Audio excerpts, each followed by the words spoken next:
everybody? Welcome to Capital Combat. The name says it all. I'm Hakeem Rob, and today we're going to preview this Saturday's pay-per-view matchup between Andre Ward and Sergey Kovalev, which is a rematch of their fight in November. And we're also going to talk about the adjustments that need to be made by both fighters so they can come out victorious in this match. Now, if you haven't done so yet, I'm going to put the links to our other videos that we did for the first fight, because a lot of that stuff that we covered in those videos will still translate to this fight as well, with the few minor adjustments that we talk about here. So make sure you subscribe, because if you're one of those people that want to talk about tactics and styles and actual in-ring combat, you found the right place. We're not going to go into gossip and all that other stuff. We just talking about the true essence of the sport itself, which is the combat. So I'm going to let Rob give us a little preview, and then we'll start talking about the adjustments. Go ahead. Okay, so this is a rematch between Sergey Kovalev and Andre Son of God Ward. Yeah, I'm about to call him Son of War. Son of God Ward, from their November 2016 fight, in which Ward won a 114-113 decision to take the IBF, WBO, and WBA light heavyweight belts. Yes. There were a lot of people mad about this fight. They was like, oh, there was a robbery, oh, this, that, and the other, blah, blah, blah. When we watched the fight, we thought the fight can go either way. And upon watching the fights numerous times, we can see 7-5 either way. Hell, depending on how you score some of the rounds, we can see 8-4. Yeah, 8-4 either is probably way. The widest you can go for either guy. And that is at the very most. Even, and yeah. Basically 7-5, 8-4. Anyone who scored a 9-3 either way, you're retarded. I'm just gonna throw that out there. If you scored it 9-3 to Kovalev, you're retarded. If you scored it 9-3 for Ward, you are also retarded. Yeah. But this was a very close match that could have gone either way. It was not a robbery. There's a difference between a close match and a robbery. Yeah. This was a close match. All three judges had it 114-113. These wasn't wild, all over the place scores or super wide scores. And then the way they got there was kind of different too. Right, these were different rules, different rounds scored for different fighters, especially swing rounds and key rounds. So it's not like, oh, we all just gonna go this one way. Right. Now we have the rematch. Kovalev has seemed very bitter. Kovalev's team has seemed very bitter. And honestly, they have a right to be.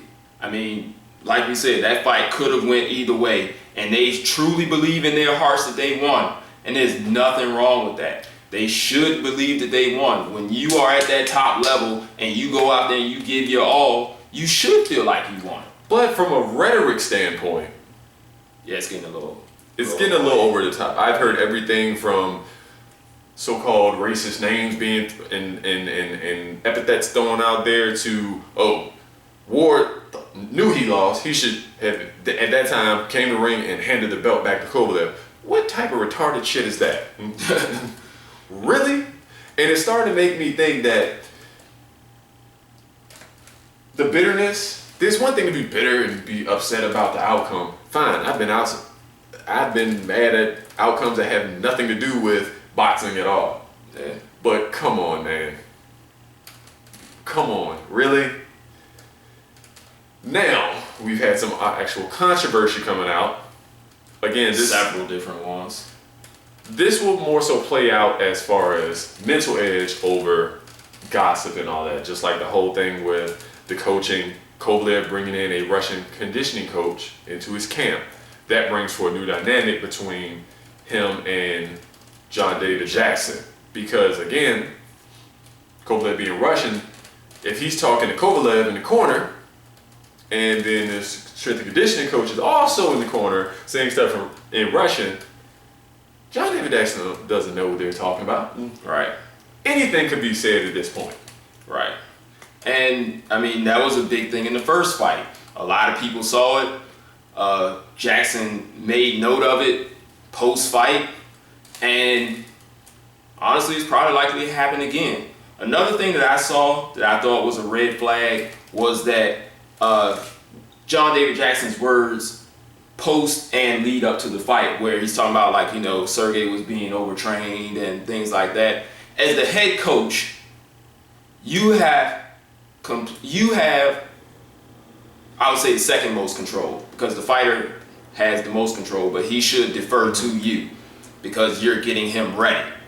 He's going to have to go out there and perform, and he puts his trust in you to do that. But if you don't know what that strength and conditioning coach is doing, that's a problem. And he's also said that in this one, he's like, okay, he's got this guy, he's doing his own thing, and if he's prepared right, it'll be good. You should know if he's being prepared right, because not only does that affect him, it affects you. Both of y'all are going to take that L. It's mostly going to be on Kovalev, but they're going to point fingers at John David Jackson as well, and you have to know what's going on in your camp. I can guarantee you Virgil Hunter knows everything that Andre Ward is doing. And that's going to be a big thing between these two camps. One, continuity and consistency. Everyone being on the same page for how this camp is going. If you have a strength and conditioning coach training Kovalev to fight in this pace and this manner that doesn't match up with how John David Jackson thinks the game plan should go, right, you're going to have a lot of discombobulation. He's either going to gas out, cramp up, whatever. Right. You don't hear that kind of stuff coming out the Ward camp. Yeah. And so that's that mental, and it's a physical thing, because a lot of the things that are coming out of that Kovalev camp is that he's training not to get tired instead of training to be better conditioned. Let me explain the difference in that. It sounds simple, but those last two fights before, the two fights previously against Chilemba and against Ward, we saw Kovalev get visibly tired. Both of those guys gave him a considerable amount more resistance than his previous opponents. Mm-hmm. But there were two different reasons why he got tired in those two fights.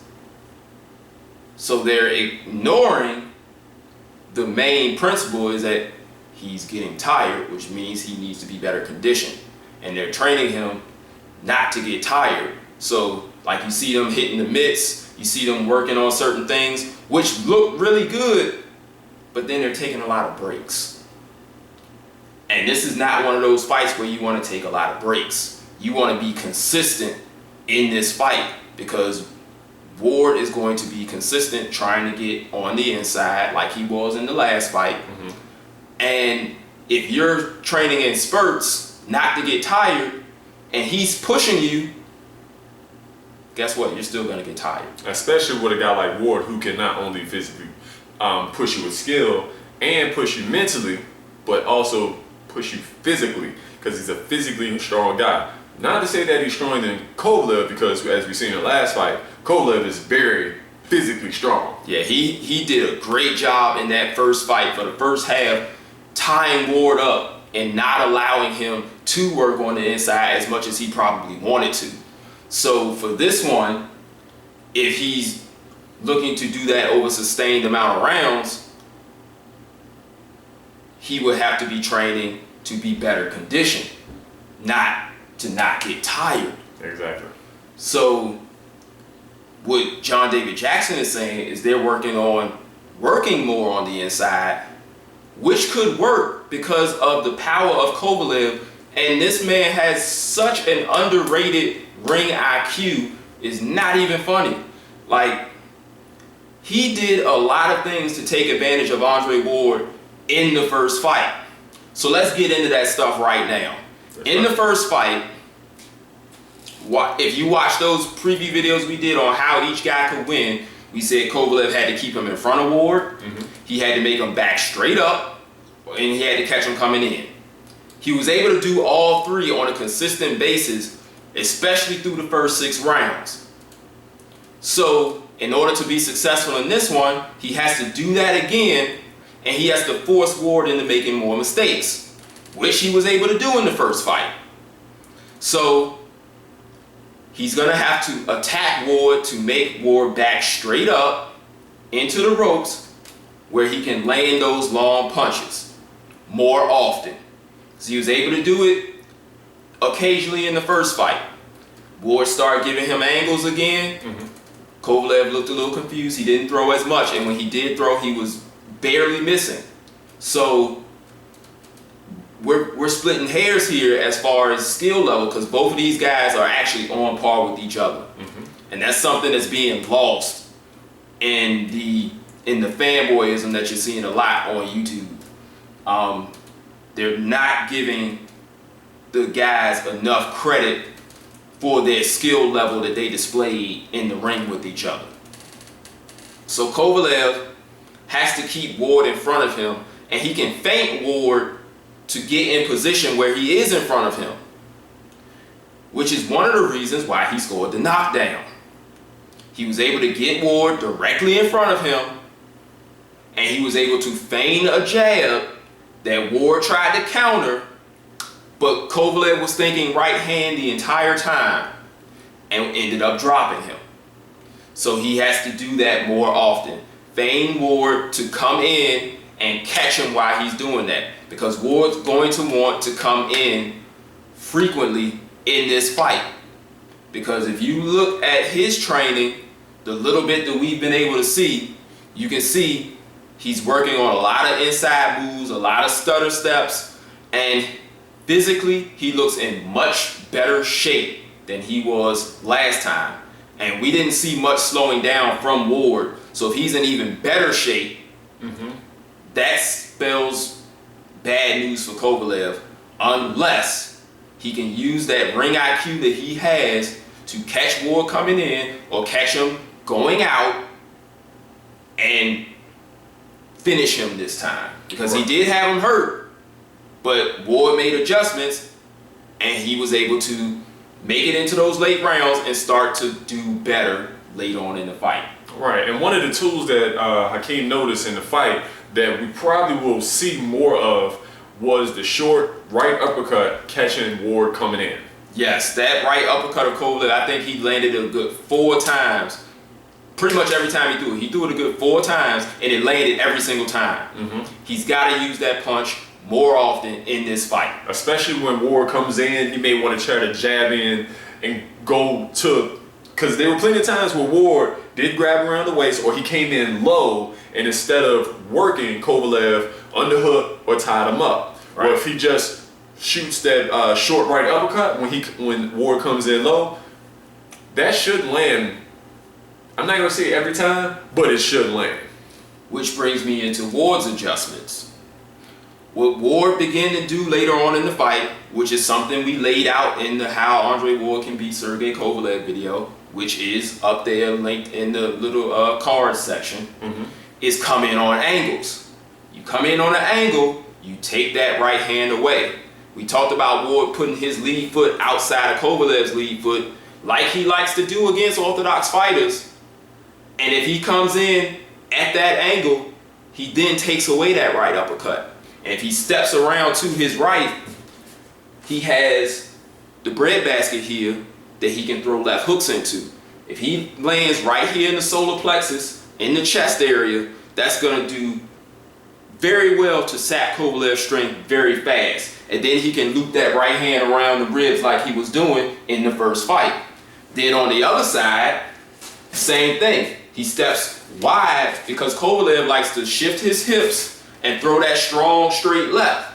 So if he's over this way, he takes that away and Kovalev has a short right hand to work with. But if I step in, I now have that right to the breadbasket and then the left around to the body, to those ribs.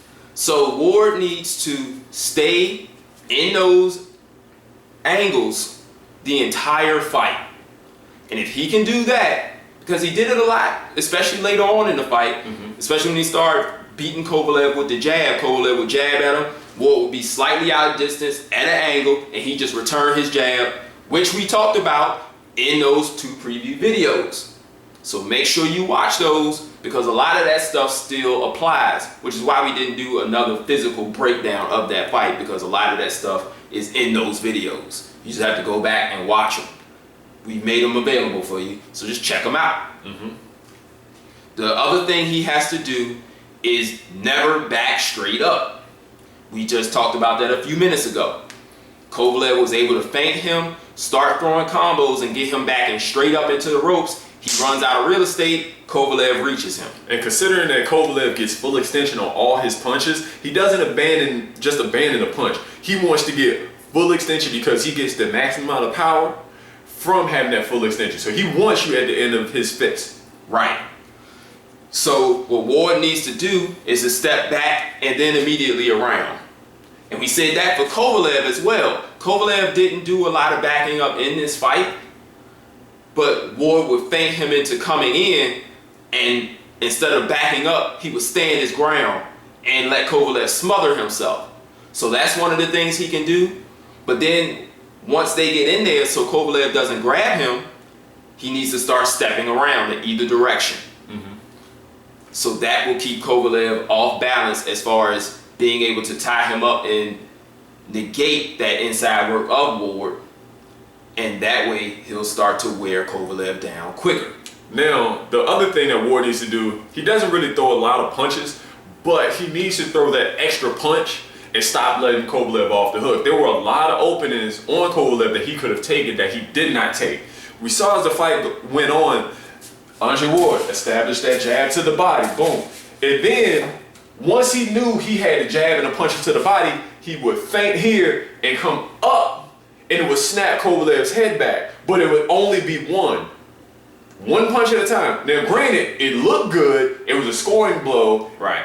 And it took Kovalev's eyes off him. But if he feints, comes up, either hits him one more time and then step in, or boom, boom, then tie him up. That way you get, instead of getting one blow, you get 2 or 3 scoring blows and maybe hurt Kovalev, which is already difficult to do. Right, Kovalev has shown an excellent chin. I think the only time I've seen him hurt was the first Pascal fight. And that was like maybe once or twice. So this dude has an iron chin, so Ward is really gonna have to work in order to really get Kovalev's attention. Because right now he's going in there with no respect at all. And that's another one of those mental things. So is he just gonna walk through Ward this time? He didn't do that last time. Maybe he's gonna try it this time. Would that be a mistake? We don't know until he tries it. But on Ward's side, he feels that he just needs to be more aggressive from the outset, a little more smarter from the outset, and he should be able to win more convincingly this time. But he still has a very dangerous man in front of him in Kovalev. So he can't just go in there with reckless abandon and just rush him onto the inside, because he's going to get clipped coming in and he's going to go down. And see, this is where kind of that mental edge comes in, because one, Andre Ward won. So in his mind, this is just adding just more on it. Right. This is the icing on the cake to show that he really was the winner. He's got something to prove, and because he's not really getting that respect that would come with winning a fight of this caliber, he's kind of got that chip on his shoulder. Right. So not only does he want to just win again, but he wants to win emphatically, and he wants to win and leave no doubt in his abilities and his resume.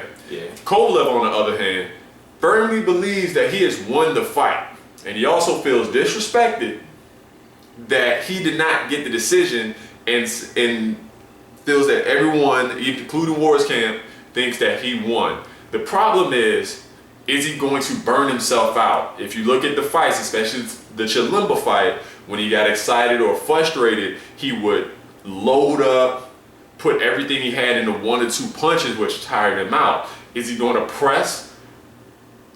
I'm not going to say unintelligently, but is he going to unnecessarily press and tire him out, trying to go for the knockout or trying to hurt Ward? And we've seen that Kovalev can hurt anyone, but it's not that he had to force it. He just was able to set up his punches and hurt his opponent. Right. Here, he may end up forcing trying to hurt Ward, and that may play into Ward's hands. Yeah. And also on the Ward side, I've been listening to both interviews, and he said something that made me a little worried as well. When he said, like, after like the second round, he dominated that fight. I was like, no, bro. Like, we thought you won by the skin of your teeth, but Dominate should not be in that sentence at all. And it's okay that he feels like he won. That's fine. He could say I won a lot of rounds after the second round. Mm-hmm. That's fine. But dominate is a bit too far to the left as, you know, this fight goes. So if he goes in with that mentality, thinking that he was like dominating the fight, he may make a mistake as well, and that plays into Kovalev's hands. And as a fighter, you should have confidence. You should. And you should think highly of yourself. But there's being realistic and being a little long in the tooth where it's going to cost you. Well, not long in the tooth, but overconfident. Overconfident, but yeah, neither one of these guys is long in the tooth yet. Oh yeah. But that's really it. Like, you got those key points, and basically, like, as far as making a pick, I believe that we might end up with another close fight. Oh yeah. I think neither guy is leaps and bounds above the other one. So they're gonna go tit for tat again. There was a lot of times where Sergey Kovalev was beating Ward to the punch, which a lot of people didn't expect. He was flowing with his punches a lot. And even though they weren't landing all completely or sometimes grazing, there was still activity that Ward wasn't doing, so it gave the impression that he was scoring. Ward was making his punches count, but he was still being matched tit for tat by Kovalev. It wasn't until late when he started landing some really, really impressive body shots that you could visibly hear and see Kovalev react to, that you kind of saw him slowly pull away in those rounds. And these weren't like, oh, that was a clear. It was maybe like 3 or 4 clear Ward rounds, 3 or 4 clear Kovalev rounds, and 4 to 5 swing rounds. So with both guys coming in there with a chip on their shoulder, both guys feeling that they rightfully won the first fight, and both guys extensively studying the tape to find out what they did wrong, I think we're going to be in for a really good fight. And don't be surprised if Ward has to get up off the ground again, because for whatever reason, that second round, when he went down, it seemed to refocus him on what he should and should not do in the fight. Yeah. So I think we're going to see the same fight, another close win for Ward, and the debate on YouTube will probably continue. But this will be up for all your comments. This will be up for all your debates. You can hit us up at CapitalofCombat@gmail.com. We'll be talking about it on Twitter, Capital of Combat, Facebook, Capital of Combat. I'll be putting posts up on Instagram, Capital of Combat. Yep, that's true. And if you are going to comment, I want you guys to be respectful to us, yourselves, and your fellow commenters. We don't want to hear any slurs of any kind, any name calling of any kind. If you can't intelligently debate your point, don't even bother. Well, if you can't at least be respectful in getting your point across, right, don't bother. Yeah, you can be upset. I don't know why you would be, but you can be if you want to be. It's 2017, and we're getting a lot of good fights this year. Yeah, and we're just going to keep it going. We're almost halfway through the year, and we've got a lot of excellent fights that have happened, and we got some more coming up. And this is just that one that's smack dab in the middle, which is probably one of the higher level ones. And we've had some high level matchups, but this one is up there. Probably, I would say the only other higher level matchup that we had this year, maybe Klitschko Joshua, or Garcia Thurman, maybe, or even Brooks Spence. Brooks Spence. That was Jacobs, Golovkin. It's been a lot of fights this year, and they've all been great. Yes, they've all been very good. So I don't think this is going to be far off from that either. This is going to stay right in that standard deviation of good fights. That's right. So like we said, hit us up on the social media networks. You know you like the info that you heard, so go ahead and subscribe. Hit the bell icon. Hit us up in the comment section. And all of this left now is to watch the fight, see what we learn, and bring you the recap. So until then, guys, fight on. This is round one, and you've already lost. They don't seem to see that everything we've done is coming and cost. My fists are on fire, I perform till I perspire. My demons are in a rage, keep thinking that it's a game. I kick rhyme, hurricane. I told them I don't play, I'm liquid. Black Street Fighter.